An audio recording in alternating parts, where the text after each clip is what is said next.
Parliament కు రెండు కవర్లు ఇవ్వాలి, బ్యాలెట్ కవర్ ఒకటి, తర్వాత మేజర్ కవర్ ఒకటి ఇవ్వాలి.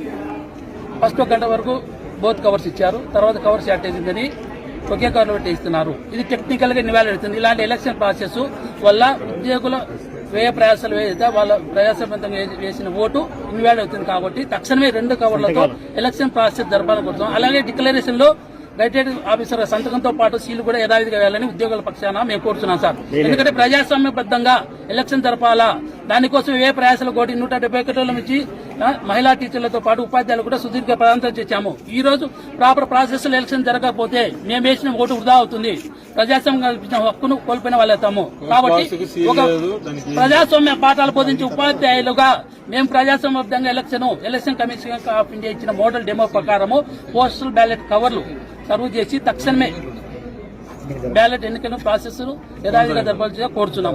మీరు ఓటు వేసారా లేదా? వేసారా? ఓన్లీ ఇక్కడే జరుగుతుందా మొత్తం? అది ఇక్కడ ఎస్పెషల్లీ డీపాల్ హై స్కూల్ ఓపీఓలకు కేటాయించిన ఫెసిలిటేషన్ సెంటర్ ఆత్మకూరు కర్నూలు జిల్లా.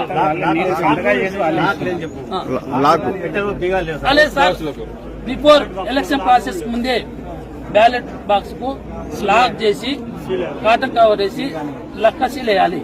అలాంటి ప్రాసెస్ లేకుండా కేవలం ఒక టంక్ పెట్టి మాత్రమే దాంట్లో బ్యాలెట్ బాక్స్ వేసారు. ఈవెన్ లాక్ కూడా చేయలేదు. అవి ప్రాపర్ డెస్టినేషన్ చేరుతాయని నమ్మకం ఏంటి? ఇది సార్, ప్రజాస్వామ్యబద్దంగా ఎలక్షన్ జరపాలని ఉద్యోగ ఉపాధ్యాయులకు కోరుతున్నాం sir. Election commission of India ఇచ్చిన డెమో ప్రకారము, వాళ్ళు ఇచ్చిన ప్రకారము పోస్టల్ బ్యాలెట్ ప్రాసెస్ జరగాలని కోరుతున్నాము.